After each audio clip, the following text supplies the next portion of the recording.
Yes, of course, I set the overall mandate. I'm a government minister. I'm accountable to Parliament and taxpayers. And we have to make decisions between, for example, how much money goes to railway workers whose medium average salary is £44,000, or the train drivers whose average salary is nearly £60,000, or to our nurses whose average salary is £31,000. So, of course, we have to make those decisions. It's absolutely right that we do. That's our job, of course.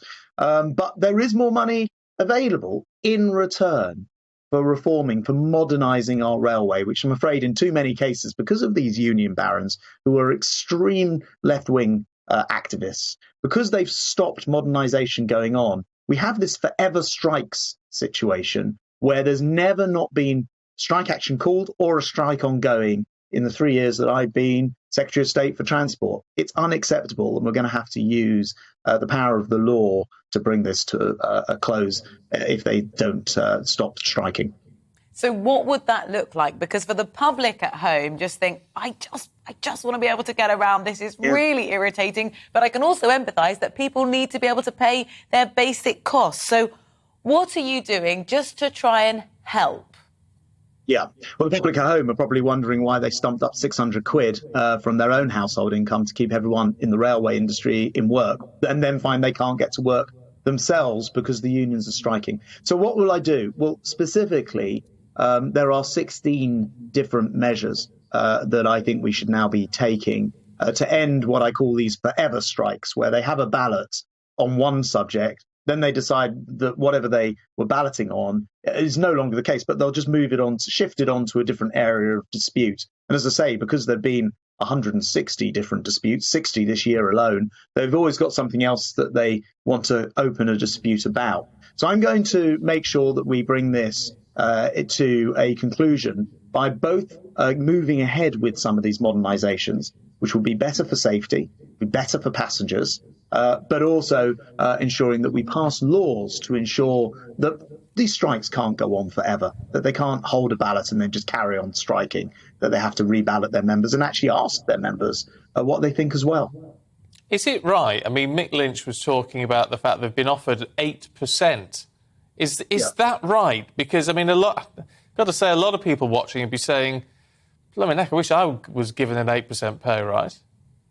I think that's right, particularly in the private sector. That would look very generous. To be clear, that's 8% over 2 years, and it's only in return for modernising parts of the railway. For example, maintenance teams for Network Rail aren't allowed by the unions to walk the 5 minutes between Euston and King's Cross to do maintenance work because Mick Lynch and the unions claim they're in different regions.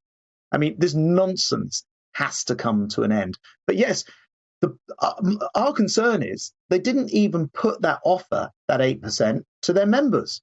They took it away to what they call their executive committees, who are even more extreme sometimes than the union bosses themselves, and rejected it. So the membership hasn't even had a chance to have a say about any of this. And it makes no sense. I want a railway that runs for passengers, but the unions have been taking these passengers for a ride for far too long.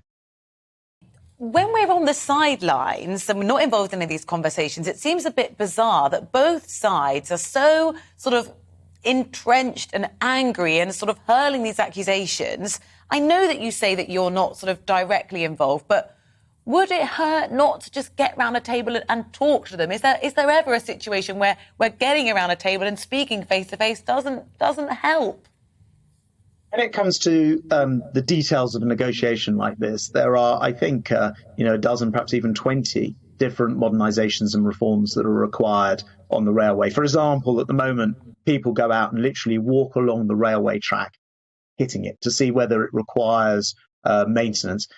There are trains now that do this and take 70,000 images per second. It's far safer because it's not people walking along the track, and unfortunately too many of them do get hit by trains and die, and does a much better job of checking the quality of the railway.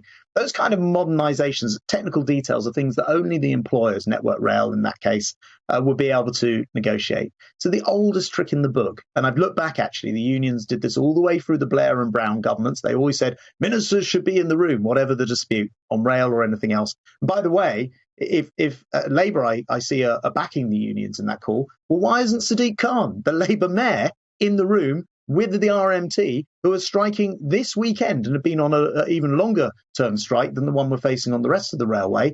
He's not in the room. This is just a diversionary game that these union barons are playing. They need to leave off. They need to allow people to get to work. And as a government, we're going to complete, if you like, the reforms to union powers that started in the 80s, but clearly, as far as the railways, I suspect elsewhere, haven't gone far enough, because you shouldn't have a situation where there are permanent, forever strikes in place, which is what we have on our railways. Is there a sense with all of this that could it be the death knell of the railways to an extent, or I mean, at least a significant reduction? Because look, a lot of us can manage without going to work now. I mean, not everyone, obviously, but a lot of people, if the railways are affected, they can just say, right, I tell you what, I'm going to have to work from home today, and actually, might not be ideal, but it works. I mean, unfortunately, I think Mick Lynch and the really militant union barons like him have miscalculated. He says he's nostalgic for the days of the 1970s and the union boss's power back then. He thought he'd have that power by calling his members out on strike. Unfortunately for him, unfortunately for the country, because of work from home, because of coronavirus, we're all set up and ready to be able to do a lot of things online. Unfortunately, for the less well-paid people in this country, they are not in that position. The hospital porter, the cleaner, the very people that the RMT and these other unions claim to want to help are being hurt by the RMT, whilst their members and railway workers in general have a £44,000 average salary, whilst train drivers have nearly £60,000 median salary. So, you know, they are hurting those very people.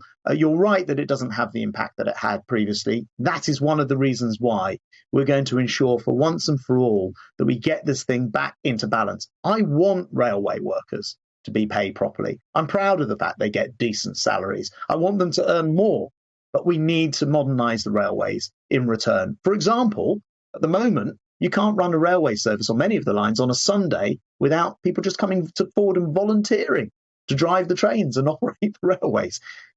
We're in the 21st century. We need to have that in people's contracts, that sometimes you do work on a weekend. That is just the way you have to run a public service these days. So we need these modernisations, and that's what we're going to get to.